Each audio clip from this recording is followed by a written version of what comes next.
Hi, welcome back to Emmy Reacts. We're watching Game of Thrones for the first time. Today we're watching the Season 6 Histories and Lore video that kind of explains a little bit more in-depth background of everything that happened in the season. What a Season 6 finale as well. And I want to start off this video, and I'll say this again when I start Season 7 as well. I appreciate everyone's comments and correcting me in the last video. I actually did realize that I misinterpreted who Jon's father is when I was re-editing it, and I kind of was thinking about it afterwards anyway, but especially when I was re-editing and kind of like reheard what was being said and what the situation was, I think just like in the moment with everything else going on in the finale, I misinterpreted it, but I wanted to keep in my initial reaction, or like my initial thoughts, because that's, was my honest reaction at the time. But yes, I get who his actual, or like who I understand, I get it. So thanks for everyone for correcting me. And I was kind of right, though, in saying that he is technically an heir to the throne, just in a different...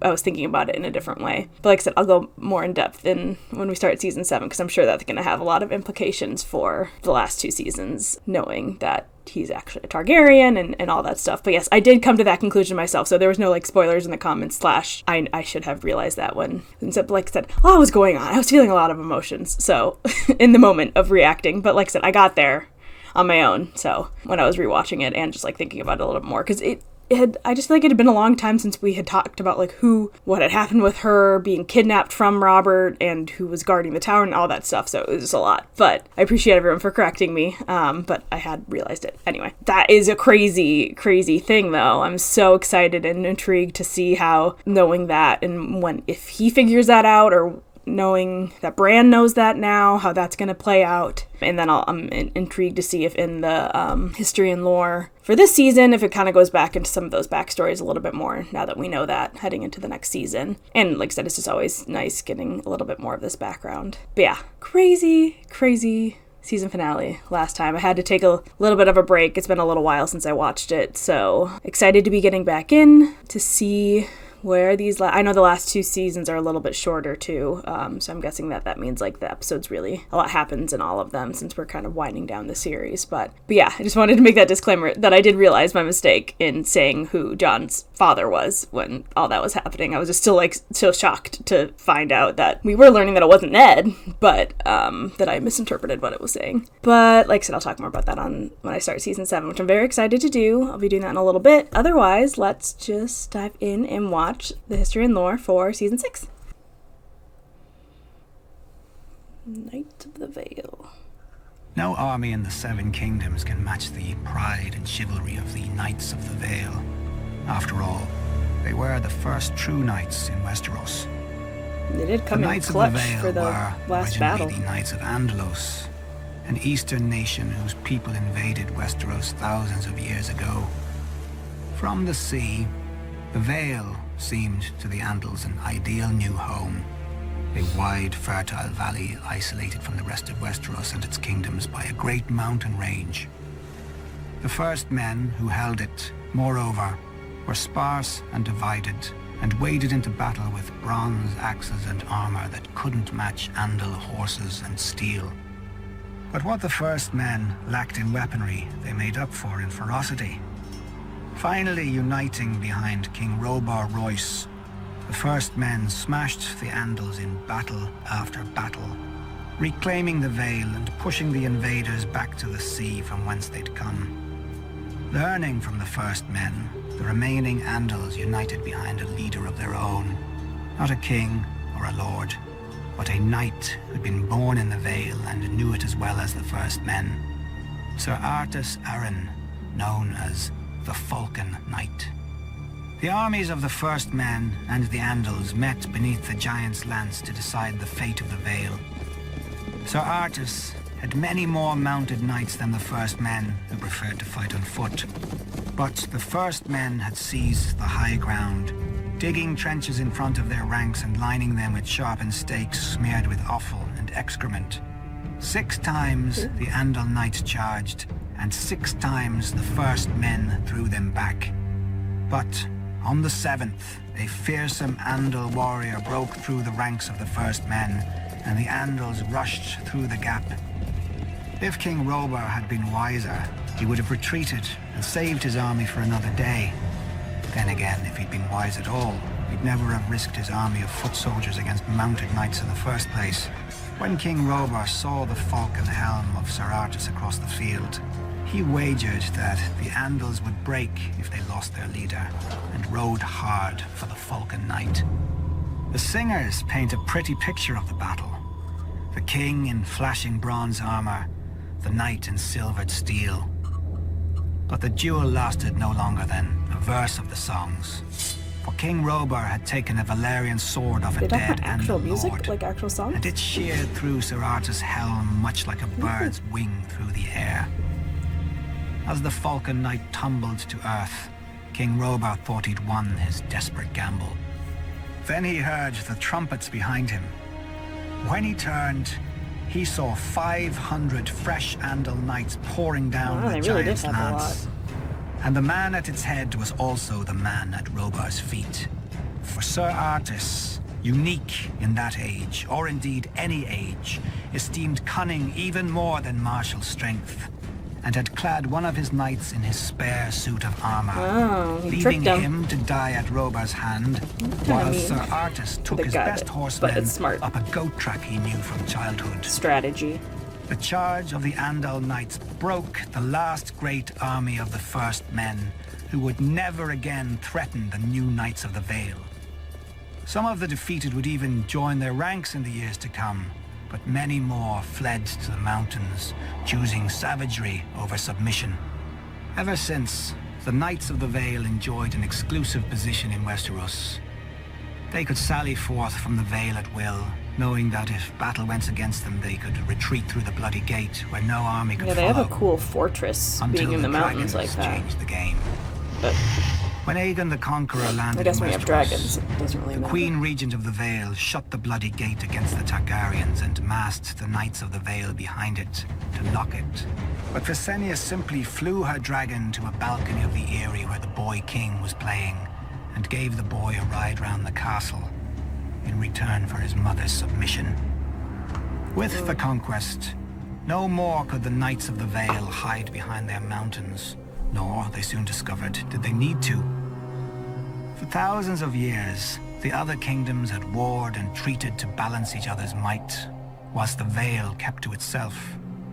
None realized what power the Vale could have until Jon Arryn defied the Iron Throne, refusing to surrender Ned Stark. Of all the great armies in Westeros, only the Knights of the Vale have yet to suffer exhaustion or defeat. The Bloody Gate is opening again onto Westeros, and through it passes opportunity. Yeah, they've been pretty clutch in a lot of ways. I'm watching season 6, right? Yeah. Okay. All across the Iron Islands, men sit around driftwood fires and drink to the old way. When the Ironborn were feared, wherever the waves were heard. When our strength was in our ships, not our stories. We're gonna learn more about Euron Greyjoy in the next season. I don't blame them. He's Drinking to the old way is easier than living it. Niece and nephew. Our ancestors took to the sea because the Iron Islands are shit without the crops that grow from it. 30 cold, wet rocks off the coast of Westeros, and a dozen more clustered around the lonely light deep in the Sunset Sea. But hard places breed hard men. The first men feared the sea. They had walked to Westeros, and even their fishermen never left sight of shore. I wish I could have seen the face of the first watchman to see our ships climb over the horizon. That would be scary if they had never seen it before. No matter how dark the night, or how high the waves, come dawn our prows cut through the morning mist and struck the beaches and riverbanks. Before the sun reached its height, we vanished again into the sea. Our longships filled with gold, food, scared children and sobbing women. For thousands of years, the Ironborn reaped up and down the Sunset Sea, driving the men of the Greenlands far inland, or into walled castles where they paid us tribute. In the depth of winter we feasted, while the men who had planted and harvested crops starved. Their sons worked our mines, and their daughters warmed our beds. The stories claim that the Old Way died with Huron the Black and his sons at Harrenhal, Our ships and axes were no match for Aegon's dragons, so our ancestors bent their steel into fishhooks and our kingdom into villages, and started telling the red tales around the fire of how we used to be strong, and how one day we would be so again. Generations later, a young boy listened to them. Dalton Greyjoy, the wild young heir to Pike, was rowing at 5 and reeving at 10 in the Basilisk Isles with his uncle. By 14, Dalton had sailed as far as Old Geese, Yara and Theon's fought in dad? a dozen battles, and claimed 4 soft wives. In his 15th year, he avenged his uncle's death in battle, but he took a dozen wounds and emerged from the fight, drenched head to heel in blood. Hey. From that day forth, men called him the Red Kraken. During the Dance of Dragons, the Red Kraken picked the side that was fighting the Lannisters, and fell upon the Westerlands while the Lannisters were up at war. Casterly Rock itself proved too strong, once the Lady of the Castle barred its gates. But the Ironborn burned the Lannister fleet, and sacked Lannisport, carrying off gold, grain, and hundreds of women and girls, including Lord Lannister's favorite mistress, and all his bastards. The Red Kraken now ruled the Sunset Sea as his forebears had, and his longships again brought the old way to the coast of Westeros. But then the war ended, and the mainland armies came home. The Iron Throne commanded the Red Kraken to stop reeving, and when he didn't, a mistress opened his throat as he slept. While his son squabbled, the Lannisters sent their soldiers to the Iron Islands. Thousands of men, women, and children were put to the sword. Oh, I see who that and is. scores of villages and hundreds of longships were put to the torch. The glorious return to the old way had lasted almost 2 years. My brother vowed to return us to the old way as well. He sat on the salt throne and sent our reavers to the shores of Westeros, just as he remembered from the stories he heard as a child. An old way for an old man. But while he listened to the stories, I lived them. It was never the old way to me. It was the only way. I still can't believe that all these stories, is this just like more backstories that was in the books? Is that where this comes from? Or are these Jade Sea is the dream extra of stories every that merchant. George R.R. Martin The other had? side is the Golden Where's all this Empire of information Yeti, come from? which was ancient when the Valyrians were still fucking goats. Even its ruins dwarf every city in Westeros, and its princes are said to live in houses of solid gold and feast on meat powdered with pearls and jade. Foolish talk. If it were true, I would have visited them long ago. But a bold merchant will risk 2 years for one voyage, to fatten his holds with spices, gems, and silks, so that he never wants for anything again. To be fair, many never do, because my ship, Silence, finds them on their return. Their merchant dreams look so pitiful poured out on my decks. Not enough for any lifetime but their own. Traders from the Summer Islands make tougher prey. Not even the Silence can run down their sworn ships on the open sea. When we take them by surprise, our rams splinter and crack against their hulls, carved from rare hardwoods of the Summer Islands, and fitted together without a single nail. Worse, every sworn ship carries a company of archers armed with golden hard bows, which can hurl the shaft hard enough to pierce steel plate. After all that trouble, we often find their holds filled only with maps, fruit, and wooden trinkets. Hardly worth our time and blood, Is Euron except for their women. gonna be like To the new worship their villain god, all now that women of the Ramsay's Summer gone? Islands I feel like no he's fuck. just how sinister he talks. It's He's enough going to make be. a man devout. Ebony's whalers are the most worthless of prices. The men of Ib are short, thick, and hairy. So are their women. Not even tales of their six breast can tempt men to take them. 6 But the breaths. Ebonese know how to build ships. Their great-bellied whalers can weather any storm What am I looking and at? withstand the assaults of the largest beasts. Did they In do- battle, The Ebonese are incredibly strong, whale or something. and even their blood reeks of blubber and oil, and their holds are rarely worth scrubbing our decks free of the stench. When our holds were full or needed repair, we set a course for the greatest safe harbor of the summer sea, the Basilisk Isles, Port Plunder, Stye, or Skash. No map can find these towns, nor can the laws of men. The slavers keep their captives in caves in the Isle of Tears. Pirates trade their goods on Barter Beach, and hire fresh crews from the murderers filling every inn. Great piles of old yellow skulls line the shores of one deserted island. Offerings from captains who have fresh heads pinned to their masts. Once every generation, the free cities send fleets to destroy the towns and hang every man they find. They do, and the towns are abandoned to rot and sink back into the slime. But come the next year, another Port Plunder sprouts up somewhere else on the Isles, like a toadstool from a new pile of shit. For many years, I brought silence to the summer sea. But when I close my eyes, I hear the waves breaking below the bridges of Pike. I hear the Kingsmouth chanting my brother's name.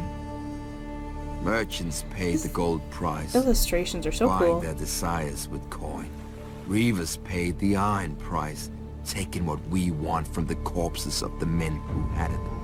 But for what I dream, no gold can buy, and no iron can take.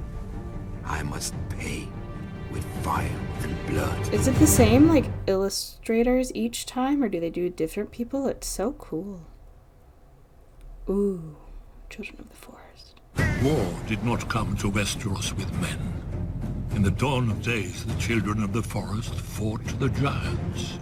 But neither race sought Children to of the Forest destroy the other, fought or lay claim giants? to the continent. They couldn't. The children hunted and fought with dragon-glass arrows and spears. Yeah, and And the magic on their giants had side. only the branches they pulled from trees. And they were giants. So, Nor yeah. could both races fill more than one of the 7 kingdoms of today.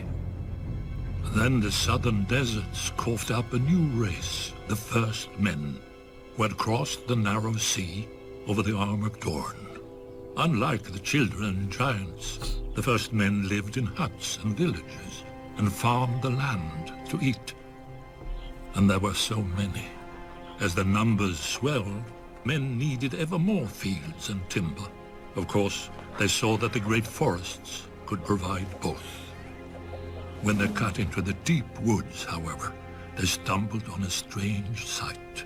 A white tree Magic with red trees. leaves and a face staring back at them.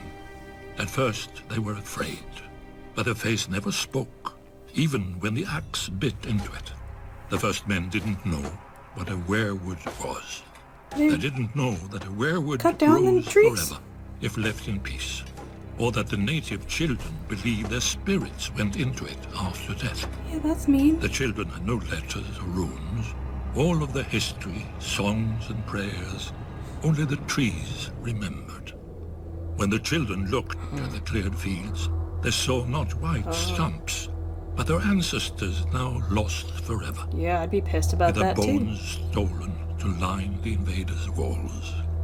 Driven mad by grief, the children attacked. The first men had never seen a werewood, but the children had never seen bronze. Their dragon-glass arrows glanced off the first men's shields, Wait, and their wait, armor of woven bark split is it those beneath the first men's swords. trees that was As the war used to raged, build the wall? the Is that what children they were saying? resorted to the one advantage they had, the magic of their old gods. Their green seers enlisted dire wolves and snow bears, cave lions and eagles, mammoths and serpents. In return, the first men cut down and burned every werewood they could find, fearing that the children would spy on them through the faces in the trees. The children became desperate. Their green seers called down the Hammer of Waters to break the Arm of Dorne, destroying the bridge that men crossed into Westeros, and to flood the neck to contain men to the south, but the first men would not be stopped. Fearing extinction, the children combined their powers for one last spell that would save their people and their land from the invaders. By themselves, the children were too few to resist the onslaught. But if they could turn men's numbers against them... Yeah, this is the one. After hundreds of years and untold death and destruction, the wisest heads of the children and the first men finally prevailed. The children couldn't win this war, and the first men didn't want to win, fearing the costs of victory. Heroes and rulers on both sides met upon an isle in the god's eye to form the pact. The children gave up all the lands of Westeros, save for the deep forests, and the first men swore that they would no longer cut down the weirwoods. Thus ended the Dawn Age and began the Age of Heroes. Yet after the dawn must come the night. The great evil that the children unleashed in the war returned centuries later, and only an alliance between the children and men defeated it. Now it comes again, when the children are a shadow of what they were, and men have long forgotten. But the trees remember, and Brandon Stark must learn. Or, as we watched the first men, so we will watch the last. Wait, I have some questions about that one, real quick. So, they created the White Walkers with their magic to try to help them fight the first men. And so they created the White Walkers, but then they came to this agreement with the first men and the children that they would stop cutting down the trees, and everyone was okay with it. So then the White Walkers just went away? How did they go away? And then what caused them to come back then centuries later? Did I miss that part? Or like go into more details about that? And what does Brandon have to do with, what does Bran have to do with all of it? Why is he the one? Why is he the special one that can like make it all get fixed or make them go away again? Yeah, that's my question now. Of why was it okay for so many centuries, or what made them go away, or yeah.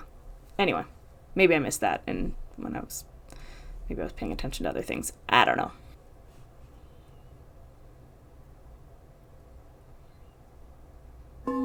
Men called me the Spider long before I came to Westeros. I don't like spiders. As a young thief and pantas, I seemed to have 8 hands, each dipped into a stranger's pocket. Oh, that's why he's called the the other spider. thieves didn't appreciate my skill, and they had size and strength that I couldn't match. When they discovered why, I was beaten and told that a eunuch boy doesn't belong in the streets, but in the brothels, as any slaver would know. I managed to escape them, and took to sleeping in the sewers by day and prowling the rooftops by night. Barely one step ahead of starvation, much less slavery.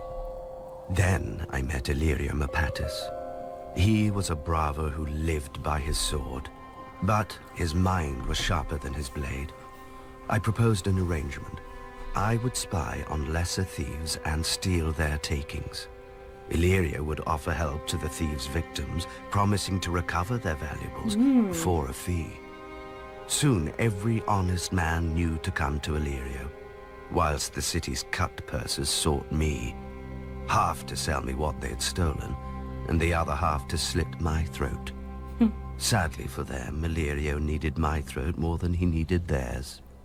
Most thieves, like most men, are fools who think no further than turning a night's plunder into wine. Luckily, as the other thieves had reminded me, I was not a man. Nor were those I hired with the gold we earned. I chose the smallest orphan boys and girls, the ones who were as quick and quiet as me, his little and taught system them to climb walls and way long slip ago. down chimneys.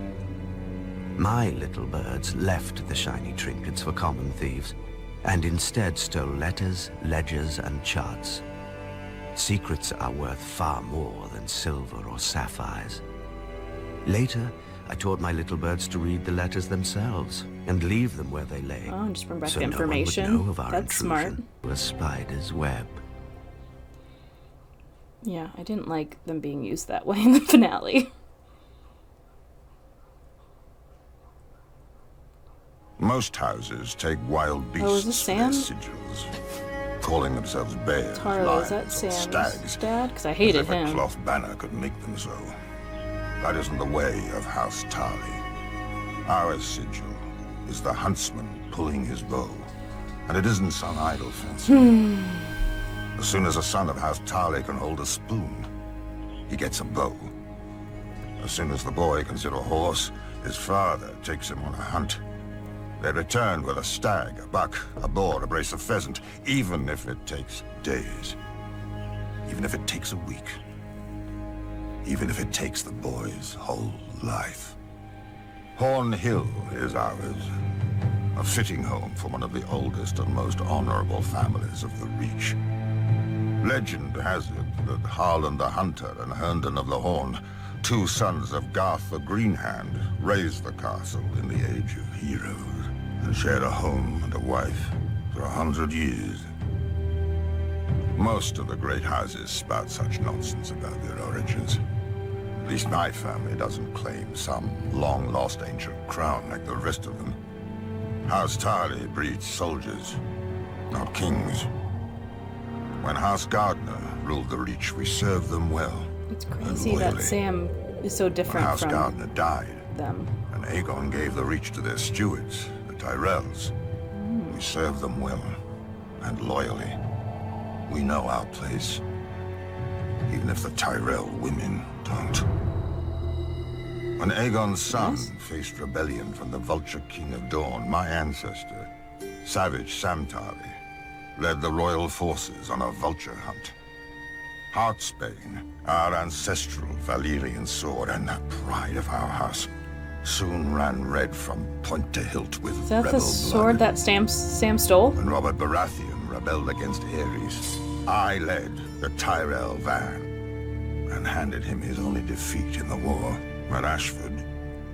But a hunter knows that a moment's slip can cost him the game. Great houses have fallen from a single weak heir. Samwell looked like a son when he was born, but he grew up plump and soft as a daughter. Get out of here. I catch him with in the that. kitchen, He's very cakes into brave. his ever-growing mouth, or reading in the garden when he was supposed to be training. I brought masters at arms from all over Westeros to make a man of him. He slept in chainmail, bathed in bull's blood, Ew. was dressed in his mother's clothes and paraded through the castle to shame him into valor. He only grew fatter, What a horrible thing to do. craven. I despaired of the future of our house until my wife gave me another boy, Dickon. A real son, and worthy heir. Or he would have been. Honestly, I'm Sam glad wasn't that squatting in his way. Sam got out of there and didn't have to deal One with morning I had Sam brought into the woods outside the castle. I told him he'd given me no cause to disown him, but Heartsbane should go to a man strong enough to wield her. And Sam wasn't worthy to touch her hilt. that. Well, he took her anyway. Either he would take the black and renounce all claim to his brother's sword and title, or I would hunt him down like the pig he was. Of course, Poor Sam. faced with danger and exertion, he chose the coward's path and waddled north to the wall. Coward's pass. You were gonna Some may call me cruel for kill what him. I did, but I don't care. I am responsible for House Tarly, as my father was before me and his father before him. If the hunter returns with empty hands, his family starves. If the warrior carries an empty scabbard, his home burns. House Tarly has stood for thousands of years. It will not fall on my watch. No matter how many tears my family sheds. The doom took Valyria in minutes, but the rest of Essos wasn't so lucky. Out of the east jumped swarmed right the into this Dothraki, next one. and there were no dragons to push them back. The Dothraki tide slammed first into the Sarnori, who called themselves the Tall Men, This one? and whose ancient kingdom dominated the grasslands of Essos. The Tall Men at first scorned the Horse Lords as uncivilized barbarians, which they were. But Karl Mengo had united all of them into one Khalasar with one aim: to trample the world beneath their hooves and take other peoples as their herd. One by one, the cities of the Tall Men were overwhelmed. Still, they wouldn't unite against the Dothraki. Many didn't believe the tales of the rare survivors. No army could move so fast or strike so quickly. They didn't know that the Dothraki live in the saddle and have such command over their horses that they seem to have 4 legs, not 2. Where most archers fire from foot, the Dothraki fire from horseback. Yeah. Charging or retreating, it makes no matter. They are just as deadly. Much more of it. But the Dothraki prefer close combat, howling for blood as they ride down their enemies with their araks. And there were so many of them. When Karl Mengo's son, Karl Morro, laid waste to the waterfall city of Sathar, renaming it the Place of Wailing Children, the Tall Men finally realized their peril. Led by a High King, they assembled a great army to break the Khals once and for all, and met the Dothraki on what would ever after be known as the Field of Crows. The 4 Khals commanded almost 80,000 horsemen. Why did they have a title page for this one? The Tall Men had 100,000 foot soldiers, 10,000 armored riders, 10,000 light horsemen, and 6,000 scythed chariots. As battle was joined, the earth-shattering advance of the Tall Men's chariots smashed through the center of the Dothraki horde, the spinning blades on their wheels slicing through the legs of the Dothraki horses. When one car went down before them, cut to pieces and trampled, his Khalasar broke and fled. The chariots thundered after the fleeing horsemen, and the High King and his armored riders plunged in after them, followed by their foot soldiers waving their spears and screaming in victory. But it was a trap. The Dothraki were not fleeing, as the Tall Men realized when the Horse Lords suddenly turned their horses and unleashed a storm of arrows. That's like 2 more Khalasar swept down on the Tall Men's flanks, but another attacked them from the rear, cutting off their retreat. Completely encircled, the High King and his mighty hosts were destroyed. The Tall Men had stood for thousands of years. Now the crows feasted on their corpses, as the Dothraki squabbled over their valuables. The common wisdom is that the Dothraki tide finally broke upon the spears of the Unsullied at Quohor, saving Essos from the Horse Lords. In truth, the days when the Dothraki could threaten the entire world had already passed. The great Khalasar forged by Karl Mengo had splintered into a dozen hordes after the death of the last great Khal, and the riders had resumed their petty feuds. The grasslands of Essos are now called the Dothraki Sea, but no more nations drown in it. Still, the Dothraki priestesses, the Dosh Khaleen, prophesied that one day the Dothraki will gather at Vaes Dothrak, their holy capital, and unite once more under the greatest Khal of them all, the stallion who mounts the world. He will lead their people to the ends of the earth and grind all nations to dust beneath them. I knew a Khaleesi who the priestesses said would give birth to this stallion. Yeah. She didn't. No doubt the Dosh Khaleen had made the same prophecy before and will again. So it says it's not happened yet? World conquest is an alluring dream, but few who dream it ever wake to its reality. Yet could the Dothraki, united behind one great leader, conquer the world? When I first came to Essos, I laughed at the idea. But now, most armies are either sellswords, paid to fight, who often refuse to die, or peasants called up from the fields and hovels. How long would those armies stand against the charge of 100,000 screams howling for blood? Dothraki. How well would boiled leather jerkins and mailed shirts protect them when the arrows fall like rain?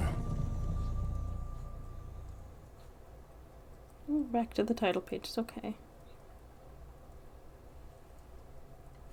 Oh, okay. Years ago, in the height of summer, my father told my brother and me a story. He only told it once, and he refused to speak of it ever again.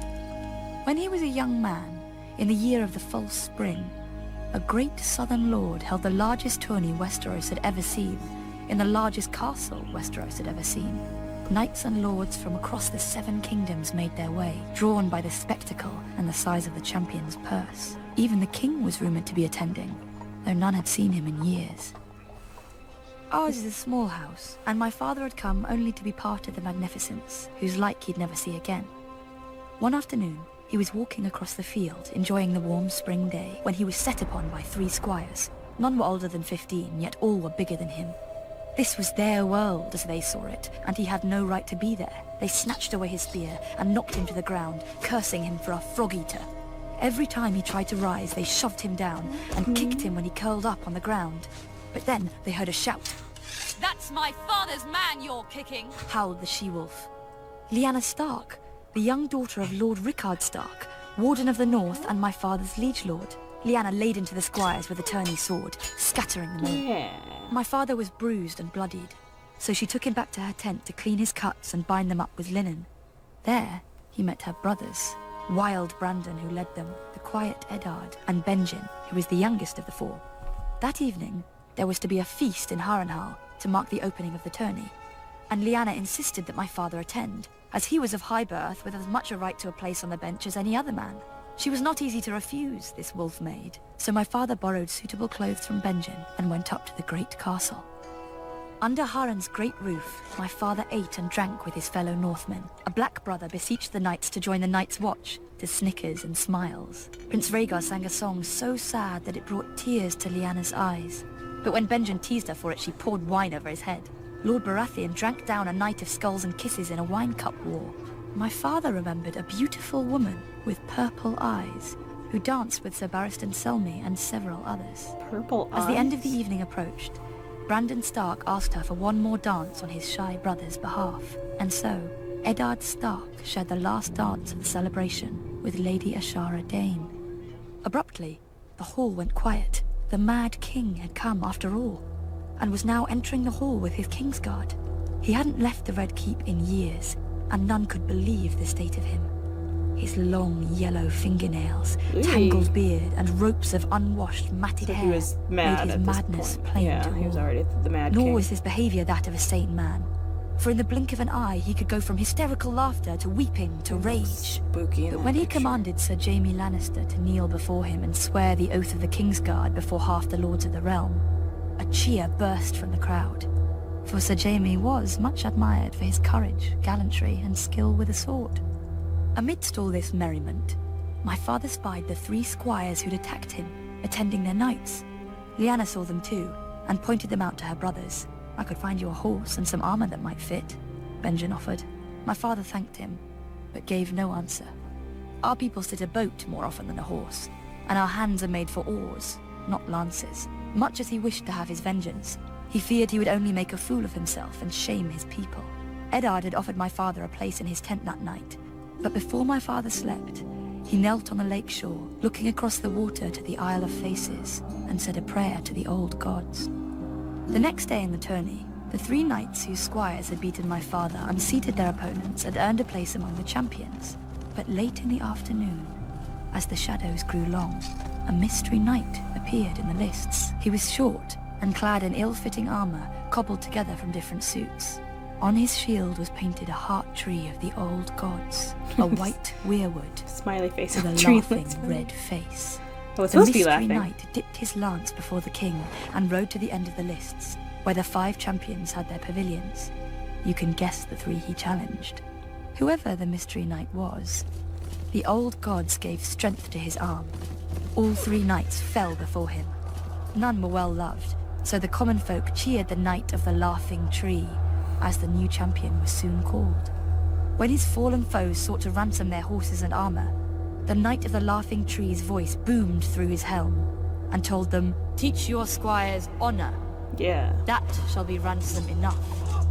Once the defeated knights chastised their squires sharply, their horses and armor were returned. And so, my father's prayer was answered. The king was furious. In his madness, he suspected a traitor in his midst.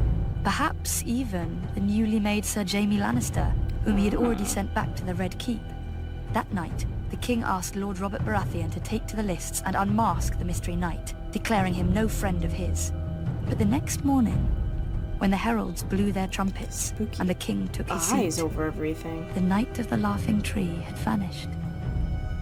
All they ever found was his painted shield, hanging abandoned in a tree. My father's tale ended here.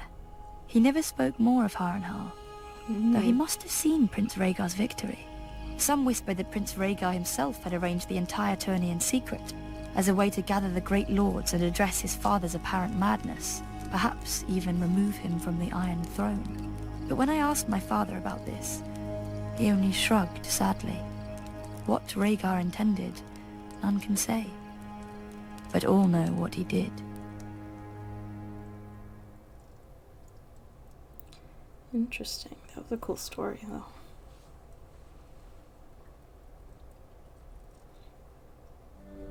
King Robert still lived, and Lord Eddard Stark had just survived an ambush by Jaime Lannister in King's Landing.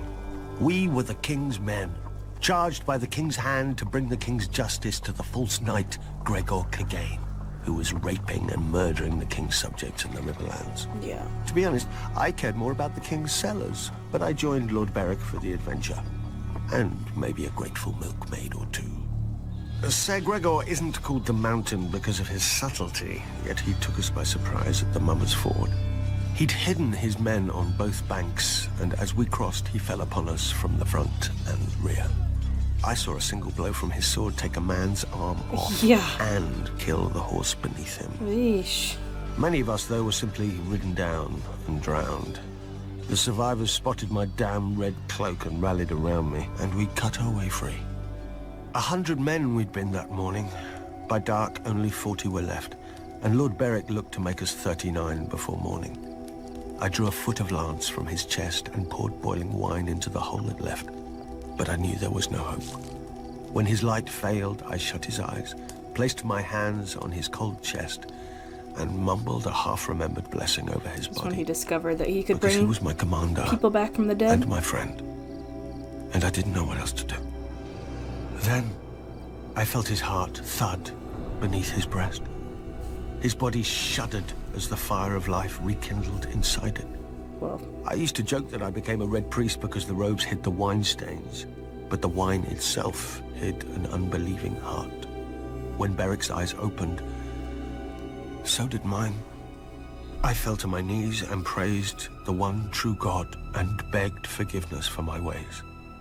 I don't know if the Lord heard me, but when dawn came, Beric was still alive and stronger than he'd been. I mean, that turned me into a believer too. If I saw someone come back to life. That every fallen brother would be avenged. We were so few, though, that all we could do was harry the Lannisters' rear. Luckily, all they could do was kill Beric. A Lannister mace shattered his helm and skull. A noose snapped his neck after he surrendered himself to save a beekeeper and his wife. The mountain's dirt pierced his eye through his visor.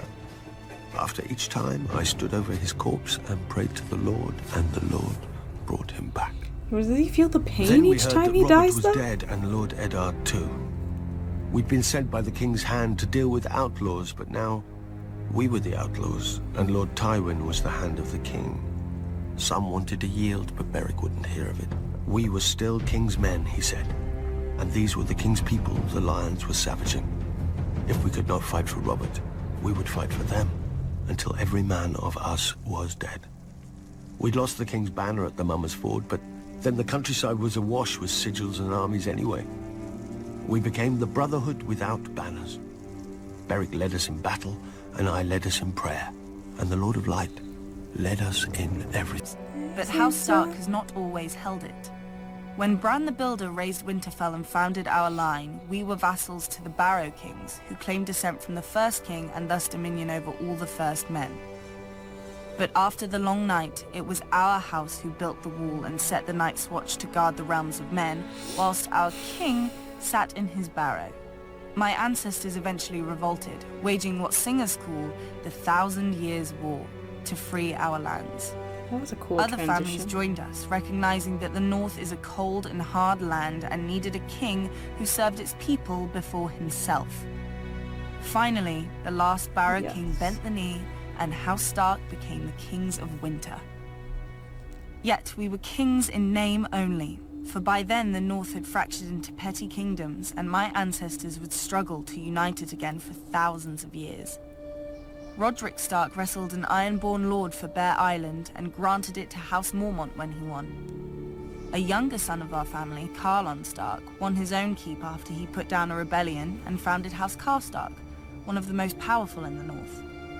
When the Manderleys were exiled from the Reach, my ancestors shielded them and gave them a home at the mouth of the White Knife, in return for holding the river against pirates and invaders. Now they're one of the wealthiest houses in the north. I'm not so naive to pretend that the entire north welcomed Stark rule. The last Warg King was slain at Sea Dragon Point along with all his sons and beasts. The last Marsh King died at the hands of King Rickard Stark, and House Reed has held the swamps of the Neck ever since. Houses Greenwood, Towers, Amber, Frost. None survive today as more than names in dusty old books. Because I haven't heard any of those. But my ancestors never wanted to destroy their foes' root and stem. The Umbers of Last Hearth and the Glovers of Deepwood Motte bent the knee and became loyal vassals of House Stark. The Red Kings of House Bolton wore cloaks made from the skins of Stark princes they'd flayed. And one of the Boltons was even known as the Red Arm, because he liked to plunge an arm into the bellies of captive Starks and pull out their entrails with his bare hand. The North deserved to be wiped clean of them. Yes. Is that gonna Yet happen? my ancestors spared them after their defeat because they believed the North couldn't afford to fight itself any longer. They can afford to fight the Time Boltons soon and get rid of proved them. them right. When the Andals swept into Westeros, they obliterated all the kingdoms of the First Men except the North.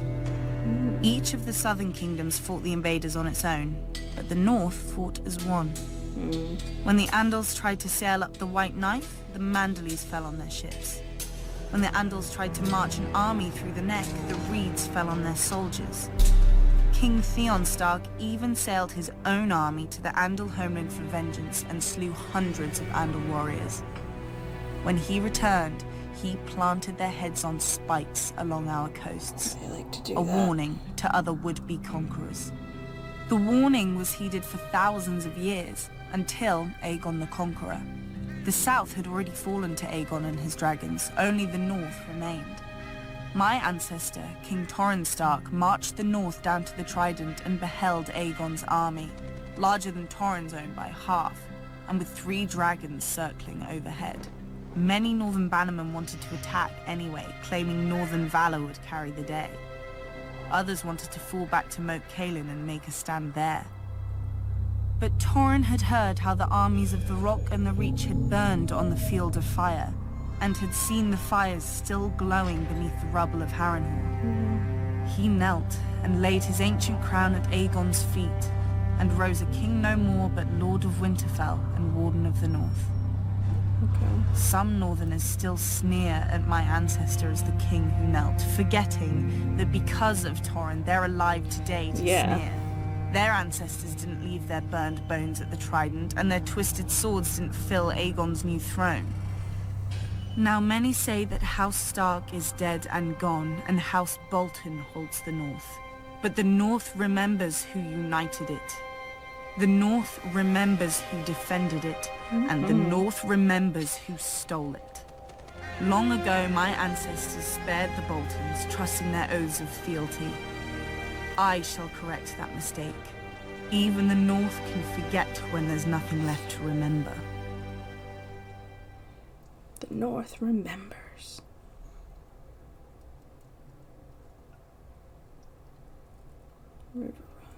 In the long and glorious history of men butchering each other, we riverfolk make the best meat. How else can you explain why anyone would stay in a land of constant carnage for thousands of years? If it wasn't the first men killing the children of the forest here, it was the Andals killing the first men and then each other. Even when the Riverlands finally united behind the kings of House Justman, the unusual silence of peace attracted the Storm Lords, Westermen, and those bloody Arnborn to try and take our grain, gold, and women. The problem is, and has always been, that the Riverlands have no natural defenses. Unlike the North, we don't have the neck to keep invaders waist-deep in muck. Unlike the Vale, we don't have mountains with narrow passes easily defended by stable boys with slings. Unlike Dawn, we don't have a blazing sun. Well, the Dornish. My ancestors may have had a funny taste in sigils, But they knew one thing. If you plan on staying in the Riverlands, you'd better have a strong castle. My ancestor, Axel Tully, is that why he was so determined to keep the castle? Realized that most soldiers can't swim, and raised his castle of Riverrun, where the Red Fork and the Tumblestone rivers meet. That makes sense. He built right up to the water on each side, daring attackers to force a crossing. If they wore armor, they'd drown. If they didn't, our archers would feather them from the battlements as they paddled. An army could still assault Riverrun from the west, however, so my ancestors dug a wide moat along our western wall, connecting the rivers on either side of the castle. When any would-be conquerors showed up, we opened a series of gates and flooded the moat, transforming Riverrun into an island fortress with enough stores to last years. That's okay, that's what he was saying. As the invaders starved in their camps, they'd watch us fish off our walls, just for variety. Yeah. And because we were bored. Eventually, they all skulked home. In the 1,000 years that Riverrun has stood, not once has it been taken by force. It's a proper castle. You want it? You have to marry into it.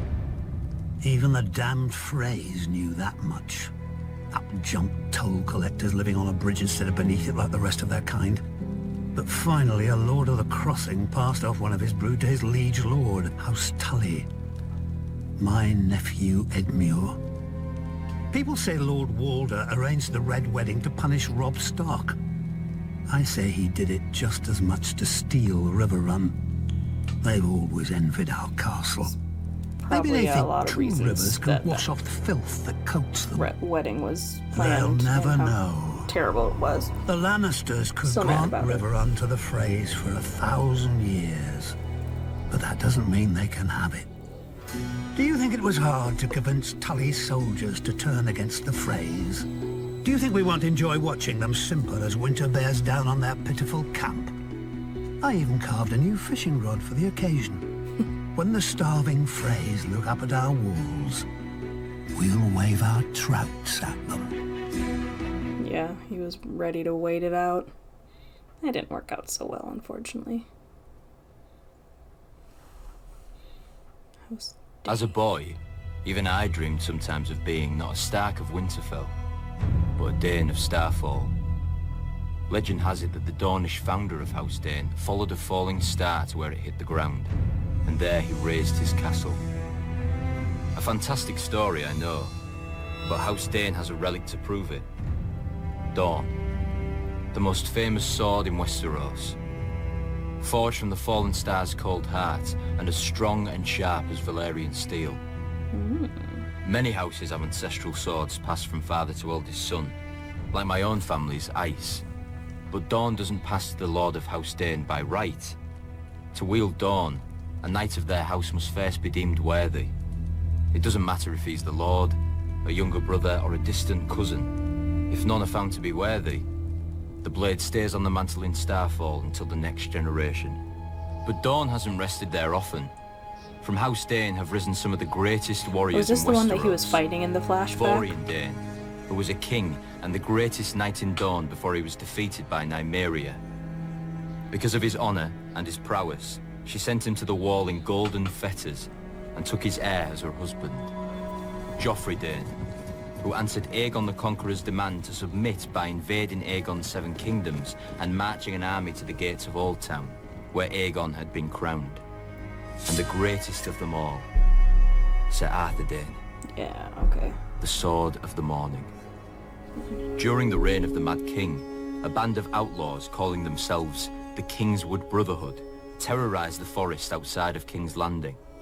Every force sent after them either returned empty-handed or vanished into the woods, never to be seen again. The king was furious and dispatched Sir Arthur of his own Kingsguard to deal with the threat.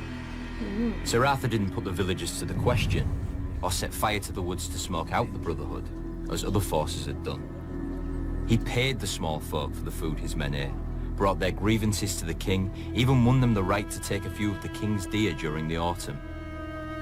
The forest folk had looked to the outlaws to defend them, but Sir Arthur did more for them than the outlaws could ever hope to do.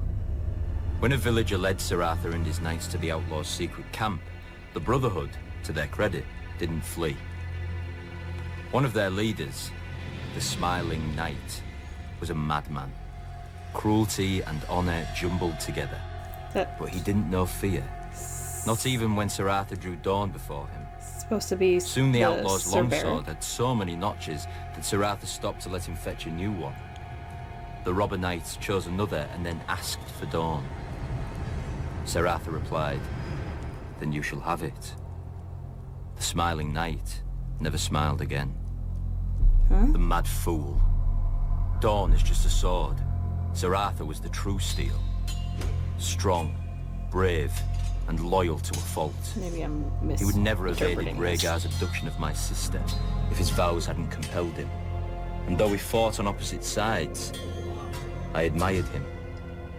When I was younger, I wanted to be him. Every boy did.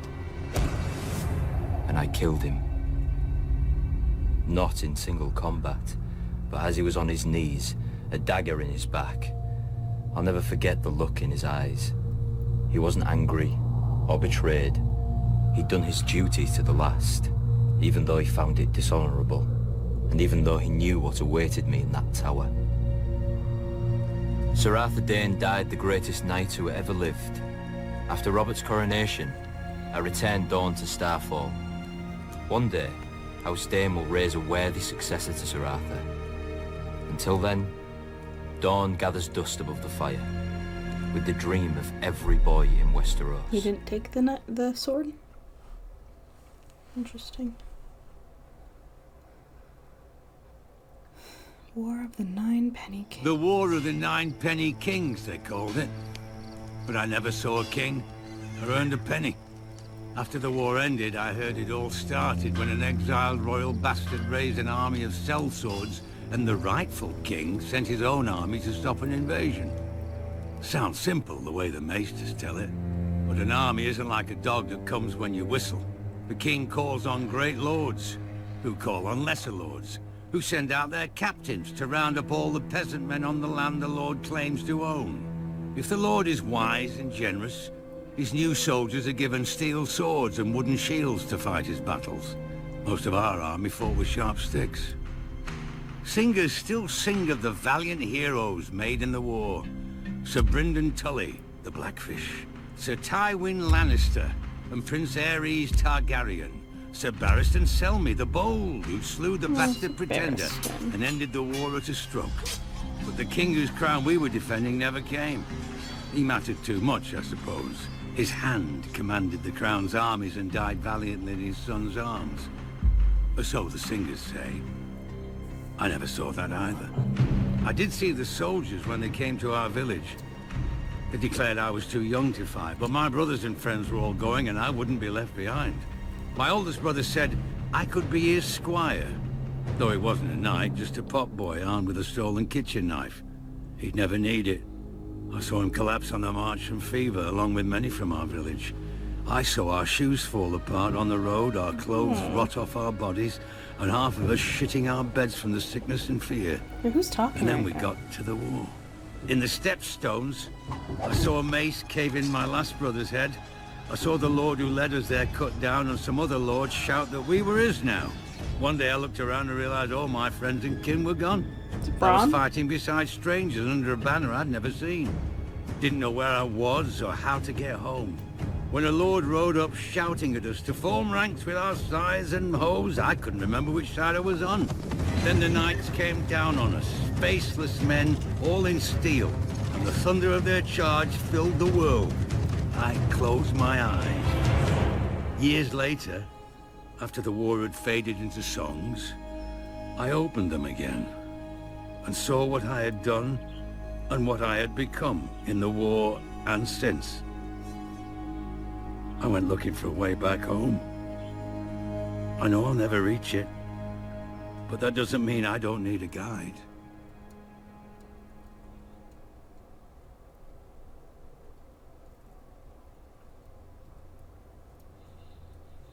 I didn't really track who was talking. Between the free cities and the bones, between the shivering sea and Slaver's Bay, spreads the Dothraki Sea. named not for its waters, but for how freely its conquerors roam upon it. A traveler on the Dothraki Sea will find few villages and no farms, because the Dothraki view it as a sin to cut into their Mother Earth with plows and shovels, and the Dothraki know only one punishment. The closest the Dothraki approach to civilization is Vaes Dothrak, though to outsiders it doesn't look like a city. There are no walls, because the Dothraki believe only cowards hide behind them, instead of facing an enemy blade in hand. Pretty intimidating. But the Dothraki couldn't do that here either. Within the bounds of the city, no one, not even the mightiest Carl, may carry a blade, by order of the priestesses of the Dosh Khalim. Not that any enemy would be foolish enough to attack the sacred city of the Dothraki in the first place. Two giant bronze stallions rear over the entrance to the city, their hooves meeting in the air to form an arch, the famous Horse Gate.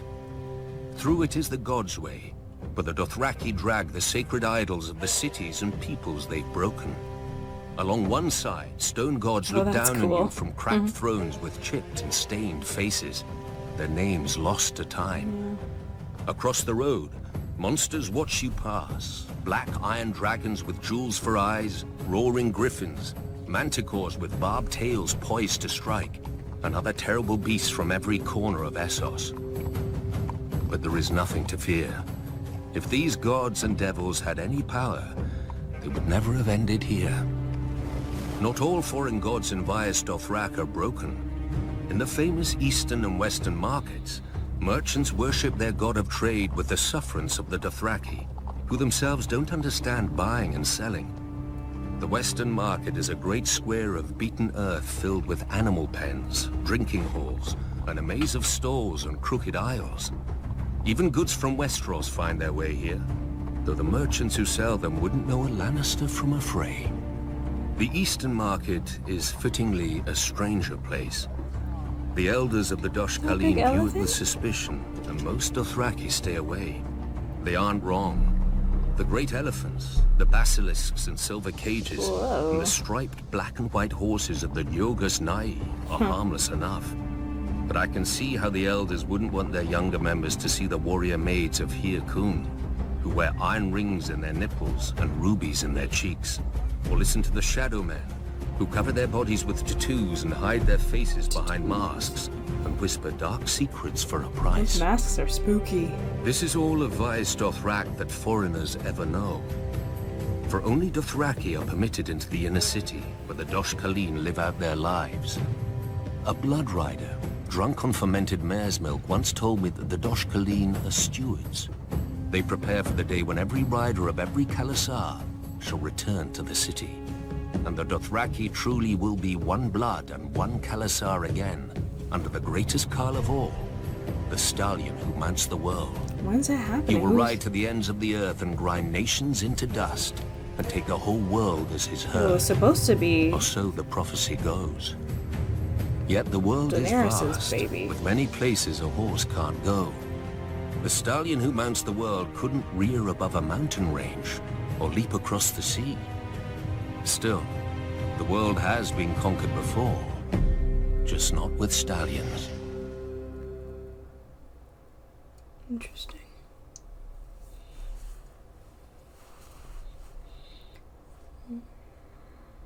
Kingslayer. A word every man and woman in Westeros spits at me, though many can't even name the king I slayed. I understand. To them, I'm a symbol of everything they'll never have and a warning that'll never apply, so they can loathe me from the safety of their small lives. Also, wasn't Because when a dog crazy goes mad, we put it down. at that Why point? not Yeah. a king? I was never supposed to be on the King's Guard.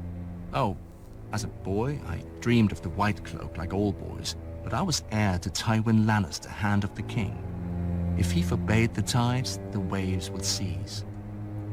Then I was 15, and my father was congratulating me on my new knighthood in the Red Keep. I wonder if that was the last time he was proud of me. That night, there was a knock on my door, and I opened it to find my sister Cersei disguised as a simple serving girl. I hadn't seen her since my father had taken her to court when she was 12. She had grown up, as had I. Is this when they started, like... She told me that my father their planned to feelings? marry me off to Lysa Tully. But she could arrange for the king to raise me to the King's Guard so I could stay in the city with her. Oh, yeah. All I had to do was agree. I made the obvious objections. Our family, our father, Casterly Rock. Until she asked, is it a rock you want? Or me? Oh, so they had already Come morning, she had my consent. starting their little affair. I would join the King's When did Guard it for her. start for them? I would forswear my lands and title for her. I would forsake our family. It started when they were 15? Soon, a royal raven commanded my father to present me to the king during the great tourney at Harrenhal to say my vows. My father erupted in fury. He could not object openly, but he resigned the handship and returned to Casterly Rock, taking Cersei with him. Instead of being together, Cersei and I exchanged places. Then, everything started to fall apart. At Harrenhal, King Aerys made a great show of my investiture. I knelt before him in gleaming armor and swore the oath of the King's Guard. When Sir Gerald Hightower raised me up and put the white cloak on my shoulders, a roar went up from the crowd. I admit, despite my father's anger, I was happy and foolish. That very night, Aerys soured, commanding me to return to the Red Keep to guard the Queen and little Prince Viserys. Sir Gerald offered to take that duty himself so I might compete in the tourney, but Aerys refused. He'll win no glory here, the king said. He's mine now, not Tywin's. He'll serve as I see fit. That was when I understood. It was not my skill or valor that had won me this honor. The Mad King had chosen me to spite my father and steal his heir. I wanted to rip off the... I knew what that meant. Yeah. Aerys Targaryen was alone in his throne room when I found him, picking at his scabbed and bleeding hands. The fool was always cutting himself in the Iron Throne. Burn them, he kept muttering. I feel like I've heard this Aerys had story decided so to many let Robert be times. king after all, over the charred bones and ashes of King's Landing. He must have thought his pyromancer was near enough to obey him, but I'd killed him a few minutes before in the courtyard. As I approached the throne, sanity flashed behind the king's eyes for a moment, just long enough to read the look in mine. His eyes grew huge and the royal mouth drooped open in shock. He turned and ran. A single thrust was all it took to end the greatest dynasty the world had ever seen. Beneath the empty eyes of the dead dragons on the walls, the last dragon king squealed like a pig and shat himself. So easy, I thought.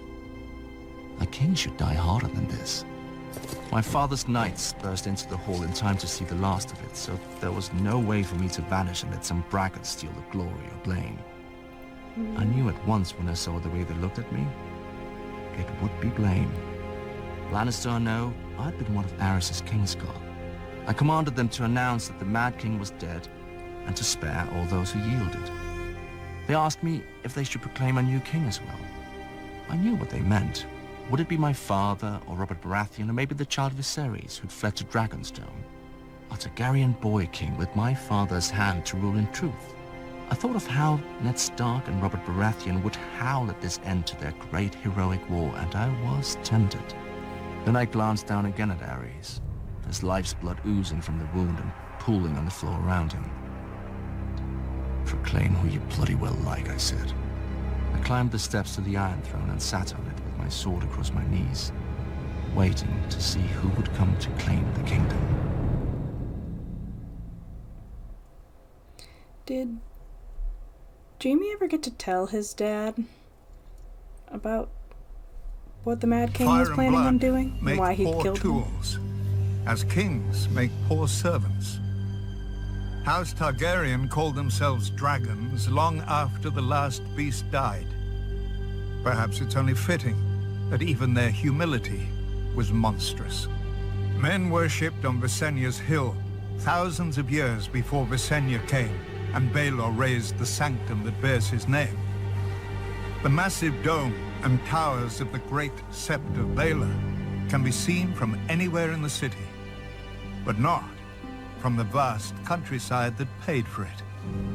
Its 7 bells can be heard as far as Dragonstone whenever a king dies, but none tolled for the stonemasons, glaziers, and smiths who built it. The Great Sept was built to impress upon a man how much greater the gods are than him. A noble goal, And in that, it succeeds. Within the main chamber, the sun streams through a 7-pointed star to illuminate the 7, towering over mortals. The crow, with her lantern for lost souls. The mother, with her welcoming arms. The father, with his scales of justice. The maiden with her purity. The warrior with his sword. The smith with his hammer. And lastly, the stranger, with his shrouded face. Pilgrims cross the 7 kingdoms to light candles here at the feet of their gods. But these aren't the gods. The 7 aren't encased in stone in the Great Sept any more than the souls of dead kings are in the tombs below it. To steward his monument to vanity, Baelor summoned the High Septon of the Faith from his ancient seat in Old Town and gifted him with ornate robes and a crown of crystal and gold. And like a fool, the High Septon put on his lord's motley and danced at his lord's table. And with each passing year, the High Septons fell ever lower. How can the flock be kept safe from wolves when the shepherd sleeps in their den? Baelor himself appointed a simple-minded stonemason, believing him the smith reborn. And when he died, Baelor replaced him with an 8-year-old boy, whom Baelor had seen speaking with doves that answered with the voices of the 7. Still, the common people revere Baelor as the Blessed. They tell of how he forced a High Lord to wash a beggar's feet, fasted to tame his unnatural lusts, and walked the bone way himself to make peace with Dawn. Many Septons and Scepters even claim that Baelor rescued his cousin, the Dragon Knight, from a snake pit, because no viper would strike a man so pure and holy. A lie. Is that a punishment to be put Baelor in a was snake bitten pit a like dozen that? times and was bedridden for half a year. And yet he didn't die, nor did his High Septons ruin the faith.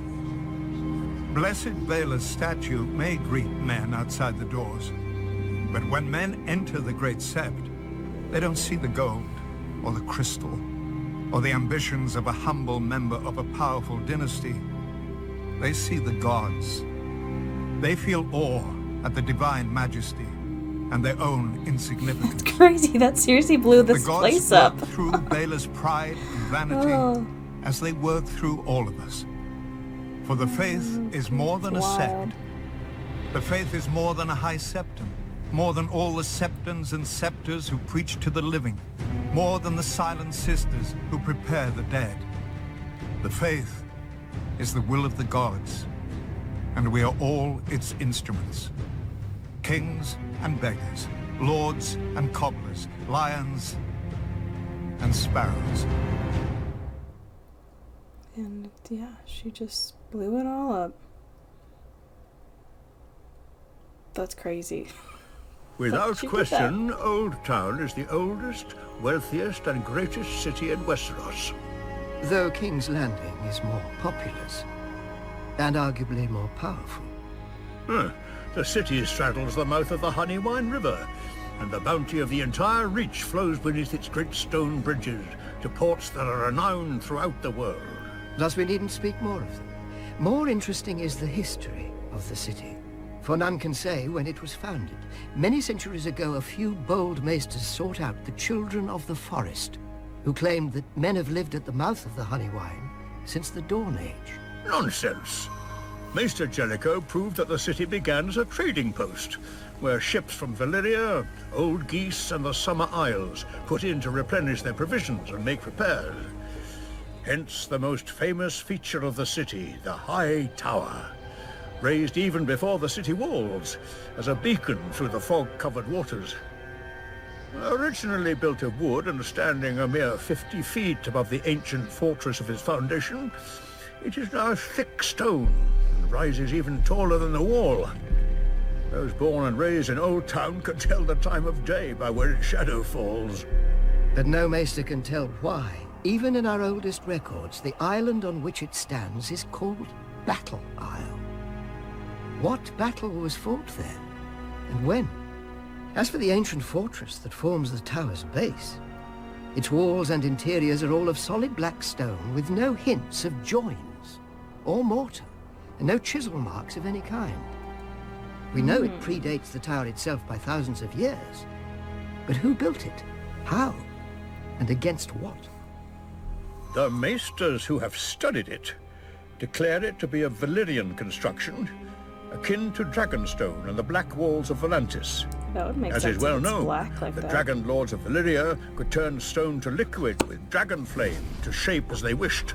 Didn't one Archmaester link the fortress to the vanished maze makers of Lorath, and another maester to the legendary Deep Ones who inhabited the Iron Islands before the Ironborn?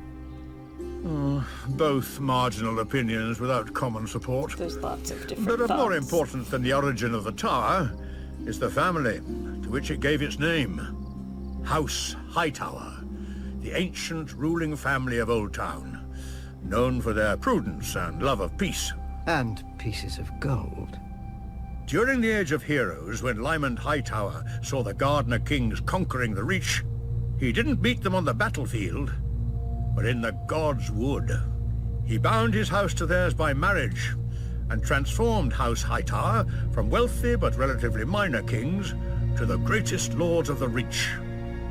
Thanks to Lord Lymond's foresight, Highgarden has always defended Old Town, allowing the Hightowers to focus on higher pursuits such as learning and trade. On that we agree.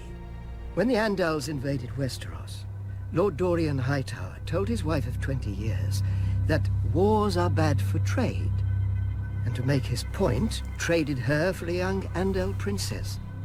When Aegon the Conqueror was earning his name, House Hightower traded its loyalty to the Gardeners for his confirmation of their rights, welcoming him with open arms and open gates.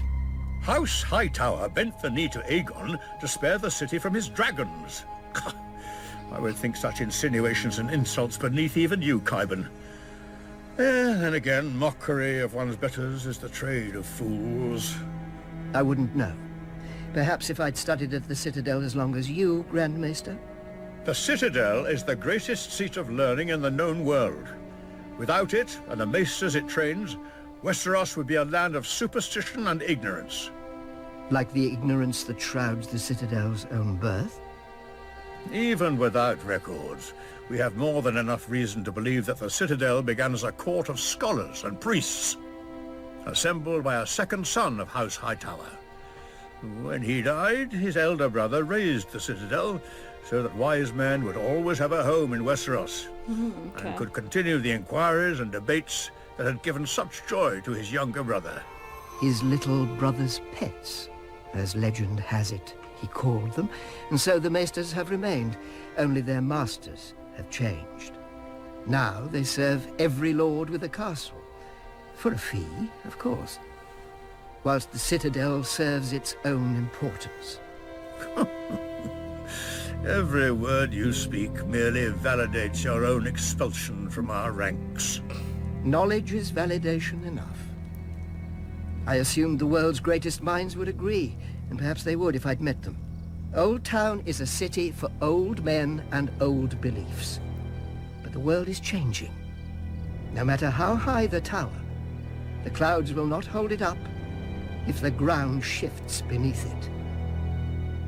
Oh. Why'd they show the scary mountain when they said that? Oh, because he created the Franken Mountain like he is. Kingsmoot. Oh. Oh, Westeros has 7 kingdoms. Tradition where they but the Iron drown Islands them? have hundreds. Every ship on the waves is a kingdom, and every captain on his deck is a king. The mainlanders will bow to a man whose only claim is dropping out of the right cunt. But the Ironborn spend their lives at sea. We know that if a captain is weak, his men drown. If he's foolish, his men drown. But if he's strong, his men carve their names into the world with blood, steel, and song. Any man with a ship may claim the Salt Throne, but the rest of the Ironborn have to give it to him in the Kingsmoot.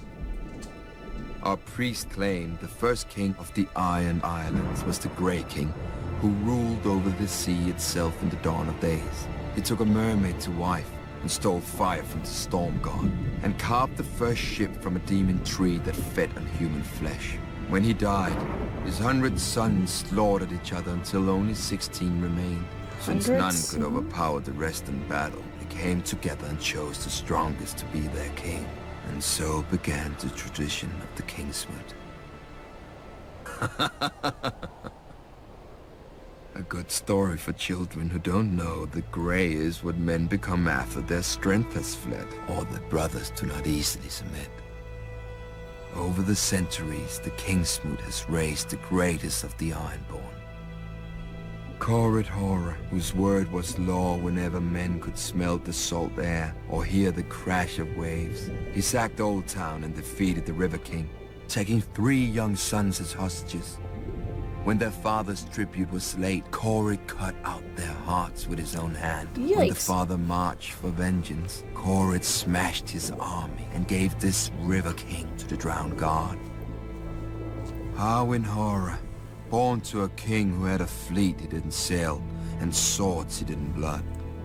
As an unruly and worthless youngest son, Harwin was sent away to the east to vanish, and so he did. But when his father died, Harwin returned to the Iron Islands for the Kingsmoot. An elder brother objected, so an elder brother fell off a horse, and at the Kingsmoot no man objected. Harwin launched his father's ships for Westeros and took 10 times the Iron Islands from its weak lords, who never expected to face an Ironborn king as skilled on land as at sea. For Harwin had reaved with Eastern pirates and served with Eastern sell swords and learned more of war than the Ironborn could imagine. After Aegon and his dragons burned our last king, Harren the Black, and broke our armies, the defeated Ironborn chose my ancestor, Vakon Greyjoy, as Lord of the Iron Islands, not king. For centuries after, the Kingsmoot was a joke that the Ironborn didn't get. When a Lord Greyjoy died, the captains would meet and choose his eldest son to succeed him. Of course they argued over it just long enough to show they weren't now like the very mainlanders they despised. Once more we have a true king, my own brother Balon, who had the balls to seize the Driftwood crown, but not the brains to hold it. That's He's the first king the Iron Islands have had in centuries, and the fool would be the last. The Kingsmoot once chose him over me. They will not have that choice next time. Oh boy. Okay, I feel like that was a longer one. There's a lot was shared.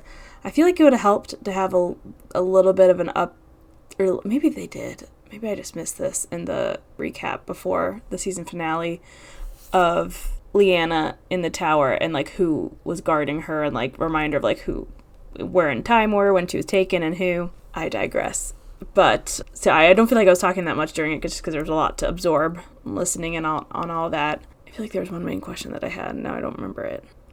It'll come to me.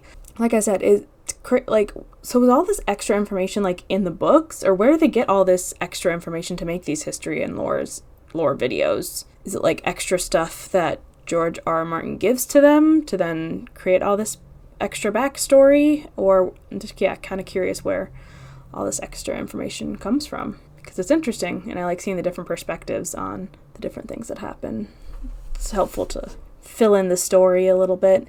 But like I said, I feel like we kind of keep getting the same. I feel like we've heard the Jaime Kingslayer one in like each of the histories and lore.